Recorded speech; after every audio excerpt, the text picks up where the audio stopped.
Dans cette vidéo, je vais t'expliquer ce qu'est Elementor, je vais t'expliquer comment l'installer, et puis on va aller faire le tour de cet outil qui est vraiment phénoménal, essentiel de mon point de vue pour pouvoir créer un site internet. Alors, pour pouvoir créer un site internet avec WordPress, on n'a pas forcément besoin d'Elementor, mais on a besoin d'un page builder. Il y en a trois gros qui se battent entre eux. Il y a Elementor, il y en a un autre qui s'appelle Divi, et le dernier s'appelle Oxygen Builder. Ce sont les trois gros page builders qui existent, même s'il pourrait y en avoir d'autres. Nous, durant cette formation, nous allons utiliser le page builder qui s'appelle Elementor. Alors, pour installer Elementor, on va partir dans la partie extension et on va ajouter une nouvelle extension.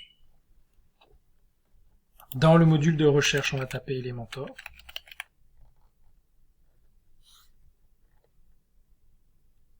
Et on va l'installer. Alors c'est celui-ci qui s'appelle constructeur de site Elementor par elementor.com. Donc je clique sur installer. Une fois qu'il est installé, je vais cliquer sur activer.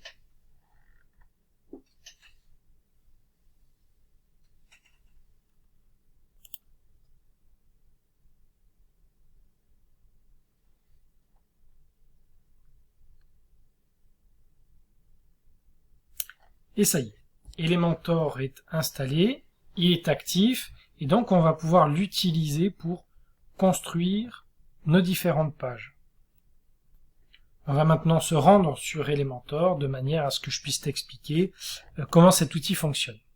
Pour accéder à Elementor, je vais aller dans les pages, et je vais modifier une des pages avec Elementor. Donc on va modifier par exemple la page d'accueil, on voudrait modifier notre page d'accueil. Donc je clique sur modifier, j'ai accès à l'éditeur de page qui est inclus dans WordPress, qui s'appelle Gutenberg, qui est ici.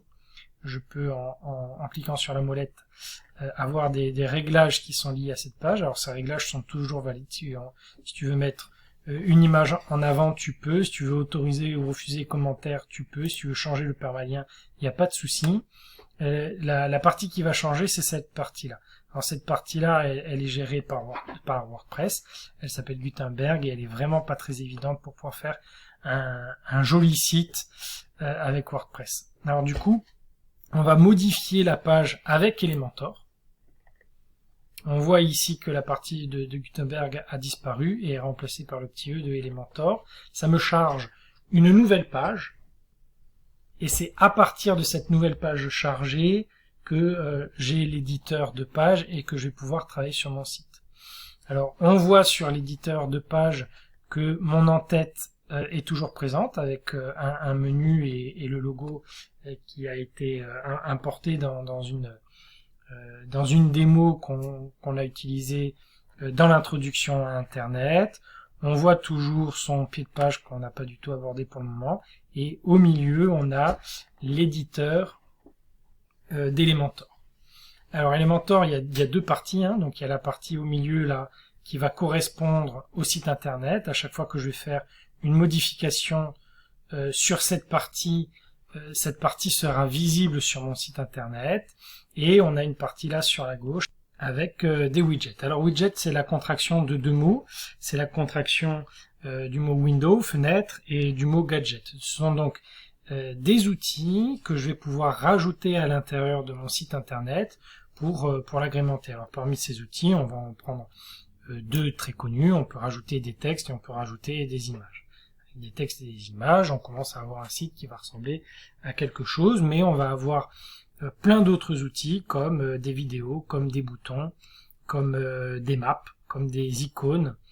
On va avoir par exemple des menus de navigation, on va pouvoir ajouter des menus de navigation, on va pouvoir rajouter des carousels d'images, on va pouvoir rajouter des listes d'icônes, etc., etc. Donc des tonnes et des tonnes de gadgets, d'outils qu'on va pouvoir venir incrémenter comme ça à l'intérieur de notre site. Pour ajouter un widget, c'est très simple. Il suffit de prendre le widget qu'on a envie d'intégrer, de cliquer dessus, de rester cliqué dessus et de venir le glisser à l'intérieur de la page qui sera visible sur le site. Donc là, j'ai pris un titre et là, on peut voir que on a intégré dans notre site internet un widget avec le titre. Donc là, j'ai le titre et je vais pouvoir modifier le titre. Pour accéder à la liste des widgets, il y a les 9 petits boutons qui sont en haut à droite de la partie gauche et qui me permettent de revenir sur la liste des widgets. Je peux par exemple rajouter une image juste en dessous, donc je vais la glisser et j'ai un petit bandeau bleu qui va m'indiquer très précisément où va être l'image. Donc là, je vais la rajouter dans une autre section.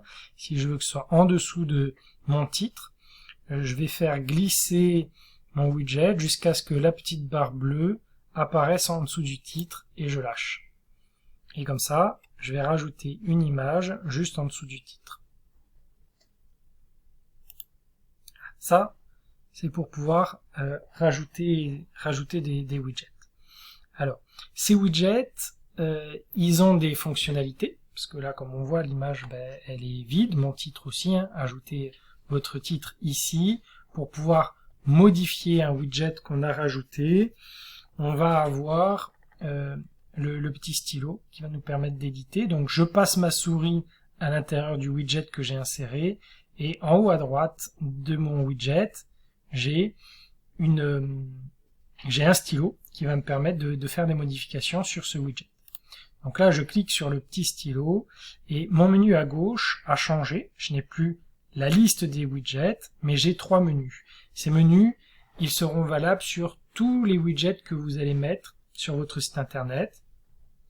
3 menus, un menu sur le contenu, un menu sur le style, un menu sur avancé.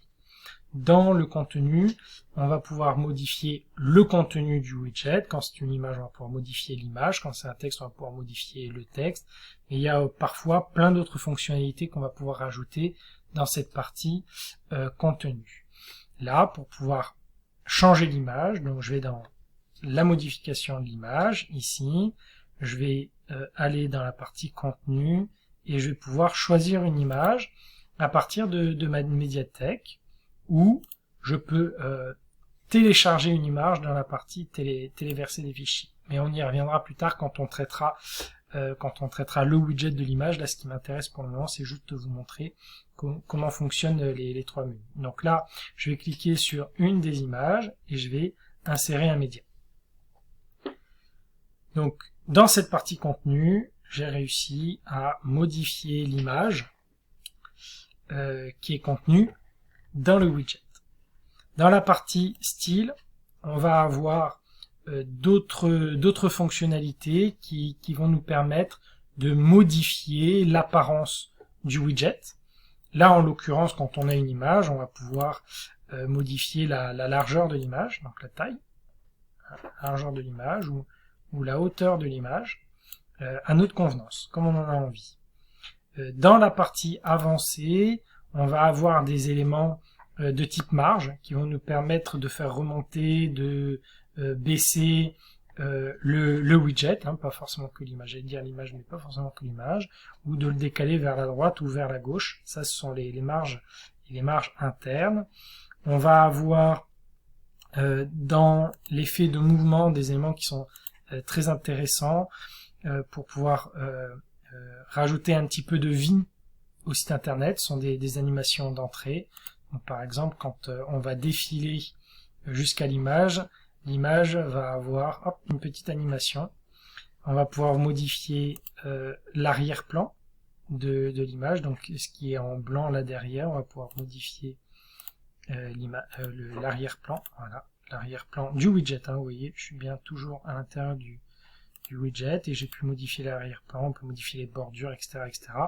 Et on traitera tout ça là, chaque élément avancé dans des vidéos séparées qui traiteront de chaque widget. Donc pour chaque widget, il y aura une petite vidéo explicative donc sur les textes, et on modifiera tout le contenu, tout le style, toute la partie avancée de chaque widget dans des vidéos séparées.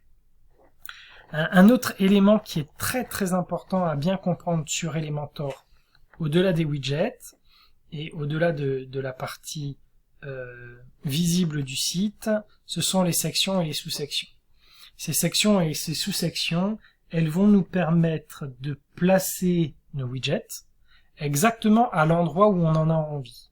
Alors pour ajouter une section, j'ai ici un petit plus qui va me permettre d'ajouter une section. Cette section, elle peut avoir des colonnes ou pas. Alors moi, je vais démarrer sans colonnes. Et pour bien vous montrer l'histoire des sections, à chaque fois, je vais aller modifier l'arrière-plan pour y mettre des couleurs. Alors pour modifier l'arrière-plan, on a, une fois qu'on a ajouté la section, 6 petits boutons au-dessus de la section qui vont nous permettre de faire des modifications sur la section. Alors quand je fais des modifications sur la section, je vais vous montrer en sortant, puisque là je viens juste de la créer, je viens cliquer sur les 6 petits boutons, et là j'ai à nouveau les 3 menus, contenu qui s'est transformé en mise en page, le style et l'avancée, qui vont me permettre de faire des modifications sur cette section. Dans le style, je vais pouvoir venir modifier l'arrière-plan, et on va mettre une couleur, je sais pas, par exemple du vert. Voilà.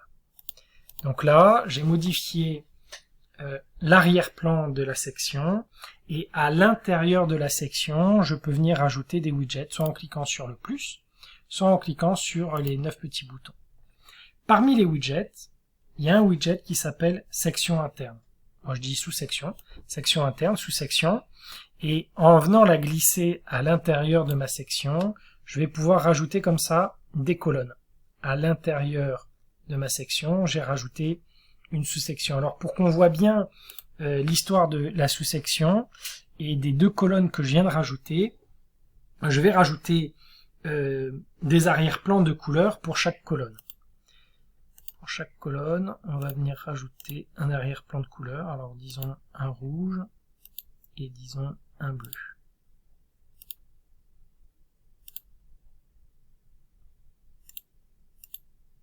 Voilà.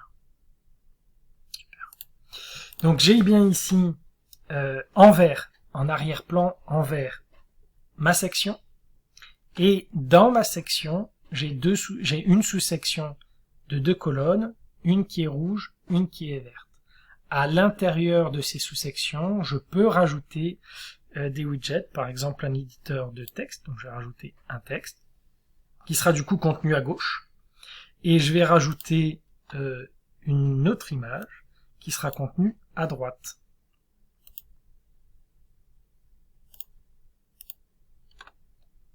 Je peux ainsi, plutôt que ce soit très linéaire le texte et l'image en dessous, venir mettre le texte à gauche et une image à droite.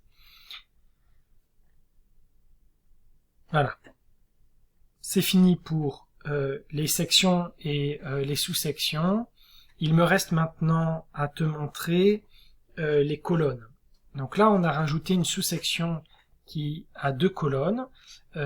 Par défaut, la plupart du temps, Elementor va couper ces colonnes en parts égales. C'est pas toujours le cas, mais la plupart du temps, c'est le cas. Il coupe ça en parts égales. Pour faire une colonne plus grande qu'une autre, c'est très simple. Entre les deux, là, j'ai un une petite ligne avec des tirets blancs. Et quand je passe ma souris dessus, ma souris change. Et j'ai un outil qui va me permettre de modifier la taille de chaque colonne. Donc je clique dessus, et là très facilement je vais pouvoir jouer sur les tailles de mes 2 colonnes. Ça va me permettre en l'occurrence ici de pouvoir modifier la taille de l'image très facilement. On a fait le tour de cette introduction à Elementor. Dans les prochaines sections de cette formation, tu trouveras comment modifier les différents widgets, les textes, les images, les vidéos, etc. À toi de jouer.